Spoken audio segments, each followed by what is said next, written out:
BJP और JDU आमने सामने हैं। पार्टी के आला नेता भले ही कह रहे हों कि हमारा गठबंधन पटरी पर है, लेकिन अब दोस्ती की ये रेल ट्रैक से उतरती हुई नजर आ रही है। बिहार में साझा सरकार चल तो रही है, लेकिन जेडीयू की समर्थन देने के खिलाफ राज्य बीजेपी के नेता दिल्ली पहुंचे हुए हैं।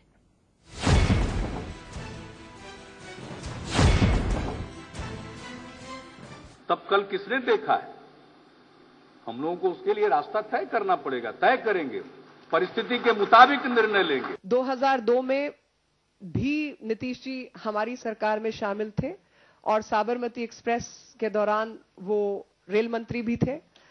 और ऐसे में जो भी कोई विषय हमारे जो मुख्यमंत्री हैं उनके विषय में कहेंगे तो उसको हम खारिज करते हैं।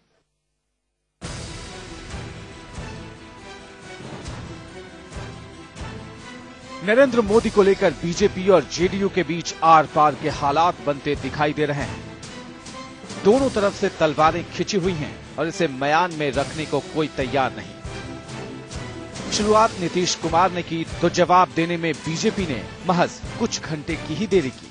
तो कल तो किसी ने देखा नहीं है। हम तो चाहेंगे गाड़ी सही रास्ते पर चले, लेकिन अगर गाड़ी डिरेल हो जाएगी तब कल किसने देखा है? हम लोगों को उसके लिए रास्ता तय करना पड़ेगा, तय करेंगे, परिस्थिति के मुताबिक निर्णय लेंगे। विपक्षी दल और हमारे सहयोगी दलों का ध्यान इन विषयों से हटकर हमारे मुख्यमंत्रियों की कार्यशैली पर होगी, यह दुर्भाग्यपूर्ण होगा। दिल्ली में बीजेपी नीतीश के मोदी पर हमले को अफसोसनाक बताकर चुप हो गई, लेकिन बिहार बीजेपी के नीतीश विरोधी नेता आपे से बाहर हो गए। पटना से सीधे दिल्ली की दौड़ लगा दी। यहां आकर आला कमान से कहा, अब और बर्दाश्त नहीं होता, जेडीयू के आगे अब और झुकना मंजूर नहीं।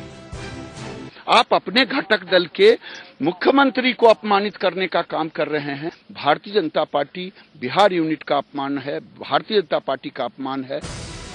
बिहार बीजेपी में मोदी और नीतीश को लेकर पार्टी के भीतर दो गुट हैं। सुशील कुमार मोदी समर्थक गुट को नीतीश का करीबी बताया जाता है, तो सीपी ठाकुर गुट के साथ अश्विनी चौबे, गिरिराज सिंह, चंद्रमोहन राय समेत कई नेता हैं। ऐसे में पार्टी दबाव में दिखी।